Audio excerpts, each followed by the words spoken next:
Koper Laras tidak tertutup rapat, dan saat Arya menariknya, koper itu jatuh ke tanah dan pakaian berserakan di mana-mana. Pergelangan tangannya ditarik dengan kuat hingga membuat Laras kesakitan. Laras yang semalam kurang tidur, karena duduk di restoran hampir sepanjang hari, penglihatannya menjadi menggelap dan pikirannya berdengung. Laras sangat marah karena dicurigai dan dijadikan kambing hitam. Arya, apa yang sedang kamu lakukan? Arya menyipitkan matanya saat dia memegang erat pergelangan tangannya. Untuk apa kamu berpura-pura? Kamu sudah merencanakan untuk mengambil posisi Nadia bukan? Mata Laras memerah. Siapa yang kamu pikir sedang berpura-pura? Menurutmu aku ini orang seperti apa? Aku tidak tahu orang macam apa kamu sebenarnya. Selama 3 tahun terakhir, kamu selalu pandai menyamar, jawab Arya. Laras gemetar dan matanya semakin memerah. Jadi menurutmu, dalam 3 tahun ini, kebaikanku padamu hanyalah penyamaran. Arya tidak bisa berkata-kata, kalimat yang ingin dilontarkan ia tiba-tiba tersangkut di tenggorokannya. Tetapi bagi Laras, mau dia mengatakannya atau tidak, itu memang tidak berarti. Arya, tidak ada lagi yang perlu kita bicarakan. Lepaskan aku, desak Laras. Bukannya melepaskan, Arya malah memegangnya lebih erat lagi. Laras berjuang keras 2 kali dan berkata, lepaskan aku. Aku merasa tidak enak badan dan ingin istirahat di kamar tamu. Kalimat ini seperti percikan api yang menyala. Dengan keras Arya menarik Laras hingga tangannya memegang pinggang Laras. Laras merasa semakin pusing. Arya, aku sungguh tidak nyaman. Pergilah ke ruang tamu. Kamu menginginkan seorang anak, dan aku akan mewujudkannya untukmu. Aku tidak bilang aku menginginkan anak. Arya sama sekali tidak mempercayai penjelasannya. Bukankah kamu yang mengatakannya? Jadi bagaimana mereka mengangkatnya? Arya, mata Laras berbinar air mata. Kamu brengsek. Arya tidak mencintainya, jadi dia mengabaikan ketidaknyamanan dan air mata. Tiba-tiba Laras merasa tidak layak untuk dirinya sendiri. 3 tahun pengabdian bahkan tidak bisa memberinya kebahagiaan. Apakah pria ini layak? Larut malam, semuanya sunyi. Arya terbangun karena panas, merasa seperti ada tungku di sampingnya, yang membuatnya sulit untuk tidur. Lampu di ruangan itu masih menyala, dan segera saat Arya membuka matanya, dia melihat Laras berbaring di sampingnya. Wajah Laras sangat merah, tapi bibirnya pucat dan tidak berdarah. Arya mengulurkan tangan untuk menyentuh keningnya, tapi dengan cepat menarik tangannya. Kenapa dia begitu? Laras, dia dengan lembut mengguncangnya, tapi tidak ada tanda-tanda Laras bangun. Arya merasa entah kenapa panik dan langsung menelepon asistennya. Telepon berdering beberapa kali sebelum dijawab. Pak Arya, sudah larut malam, apa ada urusan mendesak? Laras demam dan harus pergi ke rumah sakit, cepatlah datang. Nyonya demam, apakah dia tidak istirahat dengan baik? Apa? Arya mengerutkan kening. Bagaimana kamu tahu dia tidak beristirahat dengan baik? Ketika saya pergi mencari Nyonya untuk menandatangani beberapa dokumen, saya melihat bahwa sarapan di meja tidak tersentuh dan dia tampak sedikit pucat. Sarapan tidak tersentuh. Dia tidak makan. Dia tidak makan siang juga. Arya memandang Laras yang tidak sadarkan diri, merasa gelisah yang tak dapat dijelaskan. Berapa lama lagi kamu sampai di sini? Aku akan segera sampai, paling lama 20 menit. Mengapa Anda tidak mengukur suhu Nyonya terlebih dahulu? Ayo cepat. Arya mendesak dan menutup telepon, lalu bangun untuk mencari termometer, tetapi dia tidak bisa menemukannya setelah mencari melalui beberapa laci. Laras mengurus semuanya di rumah itu, dan dia tidak tahu di mana keberadaan termometer tersebut. Arya tidak punya pilihan selain kembali ke sisi Laras dan mencoba membangunkannya. Laras bangun dan beritahu aku di mana termometer. Laras, bagaimana mungkin dia tidak bangun karena demam? Arya merasa lebih cemas dari sebelumnya. Adi belum pernah melihat Arya seperti ini sebelumnya. Meskipun ia berpakaian rapi, ia tetap mengenakan sandal, yang membuat Adi merasa tidak nyaman karena ini tidak seperti Arya yang teliti dan ia kenal. Arya menggendong Laras yang tidak sadarkan diri, yang masih terbungkus rapat dalam selimut, bahkan tidak membiarkan sehelai rambutnya terlihat. Jika Adi tidak mengetahui bahwa Arya telah meminta Laras menandatangani perjanjian perceraian, ia mungkin mengira mereka adalah pasangan yang penuh kasih. Laras, bangun, Laras. Arya telah berusaha membangunkan Laras sepanjang jalan, tapi tidak ada tanda-tanda Laras akan bangun. Adi juga ikut terkejut melihat kulit Laras yang kemerahan tidak wajar, bibir pucat dan pecah-pecah. Pak Arya, kenapa tiba-tiba Nyonya sakit parah? Adi bertanya dengan cemas. Arya tidak menjawab, wajahnya tegang. Apakah ia harus mengakui bahwa ini adalah kesalahannya sehingga Laras mengalami kejadian ini? Saat mereka hampir sampai di rumah sakit, Arya tiba-tiba menginstruksikan, cari dokter wanita untuk memeriksanya, sebaiknya dokter kandungan. Adi tidak memerlukan penjelasan apapun untuk mengetahui apa yang telah terjadi. Arya benar-benar sangat cemas. Adi lalu membuat perjanjian dengan rumah sakit sebelumnya. Setelah itu, Laras langsung diatur ke bangsal rumah sakit, tempat para dokter penyakit dalam, bedah, dan ginekologis semuanya datang, dan semuanya adalah dokter wanita. Adapun alasan mereka mengundang ahli bedah, untuk berjaga-jaga. Dengan 3 departemen konsultasi, tentu saja banyak hal yang harus diperiksa. Arya memandang perawat yang mengambil alih beberapa tabung darah dari lengan Laras, dan wajahnya langsung berubah. Apakah kamu perlu mengambil begitu banyak darah? Apakah kamu mencoba mengeringkannya? Arya bertanya dengan nada marah. Perawat itu terkejut, dan salah satu dokter dengan cepat menjelaskan, pasien sekarang tidak sadarkan diri, dan kami akan melakukan banyak tes yang sangat penting. Ketika mendengar penjelasan dokter, Arya pun terdiam, lalu kembali menatap Laras yang masih tak sadarkan diri. Arya merasa kasihan pada Laras. Pernikahannya dengan Laras adalah sebuah transaksi. Perasaan kasihan tidak bisa ada. Alasan kenapa ia gugup adalah karena ia merasa bertanggung jawab atas semuanya. Saat ini, sudah hampir jam 3 pagi, tapi telepon Arya tiba-tiba berdering. Arya yang tak bisa tidur pun segera memeriksa ponselnya. Ternyata itu telepon dari Nadia. Arya segera menjawab panggilan teleponnya di luar ruangan rumah sakit. Adi berdiri di dekat pintu dan menegakkan tubuh ketika dia melihat Arya keluar. Nadia, apa semuanya baik-baik saja? Di ujung telepon terdengar suara cemas, tapi itu bukan suara Nadia, itu suara manajer Farah. Pak Arya, Nadia sudah minum terlalu banyak dan dia mabuk. Tolong datang dan jemput dia. Arya mengerutkan kening. Terlalu banyak minum. Apa yang telah terjadi? Yah. Seorang direktur yang pernah bekerja dengannya sebelumnya mengundangnya makan malam bersama produser. Sayangnya, produser terus menekan dia untuk minum, dan Nadia tidak tahu harus berbuat apa, jadi dia terus minum. Diundang makan malam, aku bilang padanya aku akan mengatur sumber daya untuknya. Kenapa dia harus pergi ke pesta makan malam seperti itu? Nadia bilang dia tidak mau bergantung padamu atas segalanya Pak Arya. Tolong cepat datang. Aku benar-benar takut akan sesuatu yang mungkin terjadi. Kirimkan aku alamatnya, aku akan segera ke sana. Adi mendengar pembicaraan atasannya dengan seseorang di telepon. Dan dia tahu Arya akan segera pergi, dan secara naluriah Arya melihat ke arah kamar rumah sakit Laras. Pak Arya, apakah Anda akan pergi? Lalu bagaimana dengan Nyonya Laras? Arya ragu-ragu sejenak, tapi tetap membuat keputusan. Ada dokter dan perawat yang merawatnya, dia akan baik-baik saja. Ayo pergi. Adi menghela nafas dan mengikuti Arya untuk menjemput Nadia. Nadia baru saja kembali ke negara itu dan belum menemukan tempat tinggal, jadi ia sementara tinggal di suite hotel. Arya ingin mengatur sesuatu untuknya, tapi Nadia bersikeras menyelesaikannya sendiri dan tidak ingin menyusahkannya. Setelah sampai, Adi membantu Arya mengangkat Nadia saat ia keluar dari mobil. Farah yang sedang duduk di kursi penumpang, menjulurkan kepalanya dan meminta Arya untuk mengurus Nadia karena ia merasa pusing karena minum terlalu banyak. Farah kemudian pergi bersama sekretarisnya Vino. Adi ragu-ragu sejenak, bertanya-tanya apakah ia harus meninggalkan Arya sendirian dengan Nadia. Namun, Arya mengangguk padanya, dan Adi pun pergi dengan mobil.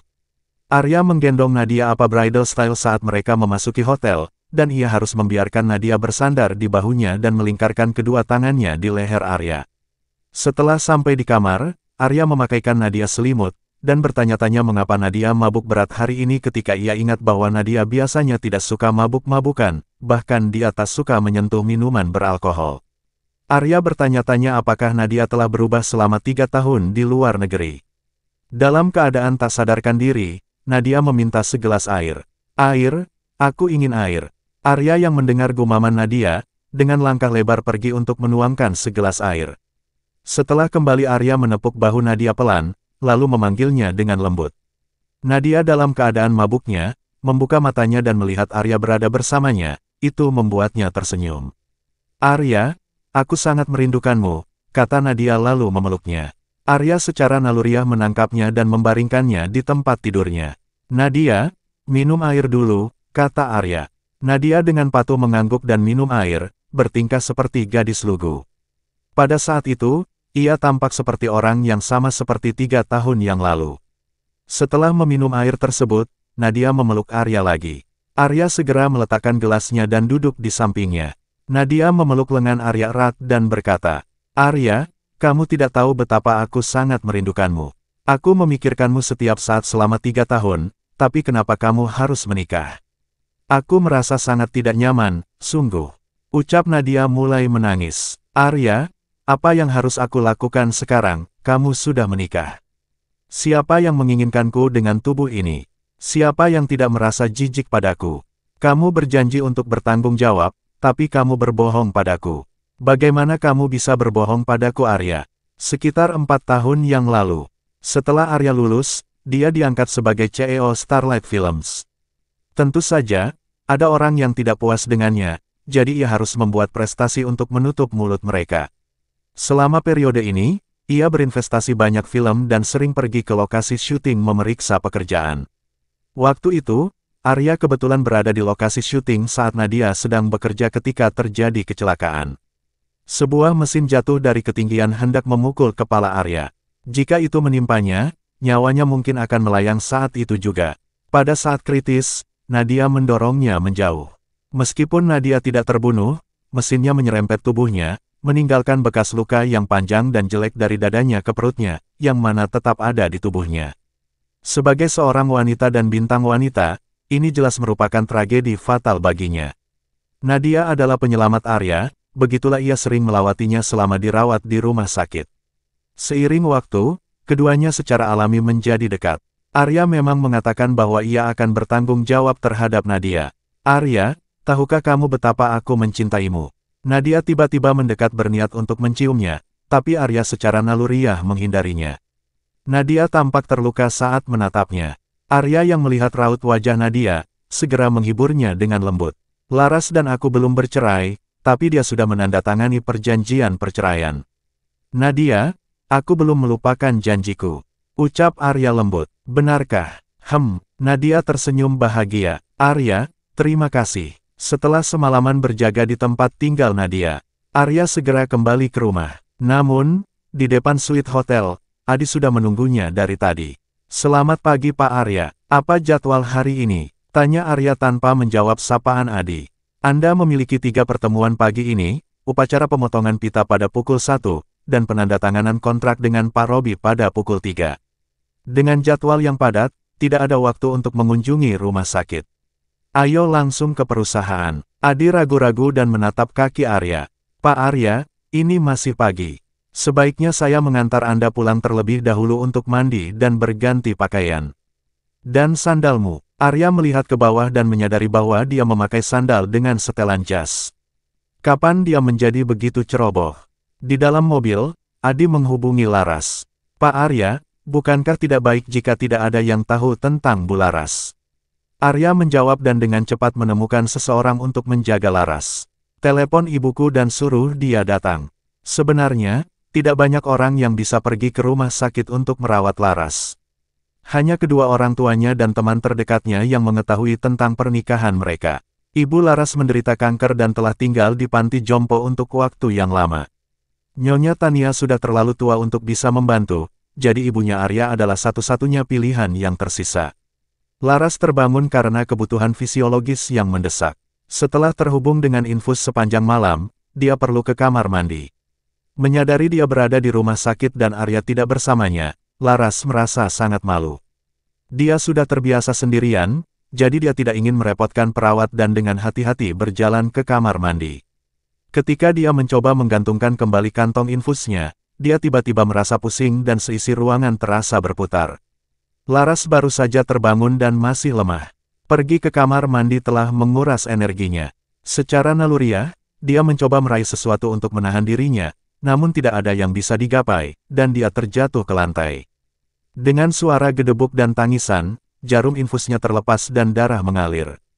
Laras berusaha mengumpulkan kekuatan untuk bangkit dan berjuang untuk berdiri, tapi usahanya sia-sia.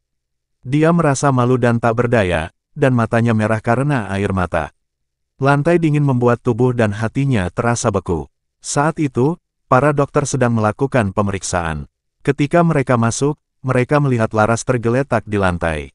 Dokter yang sebelumnya berbicara dengan Arya segera maju untuk membantu Laras berdiri. Bagaimana bisa kamu jatuh? Ya ampun, kamu mengeluarkan banyak darah. Kenapa kalian hanya berdiri di situ?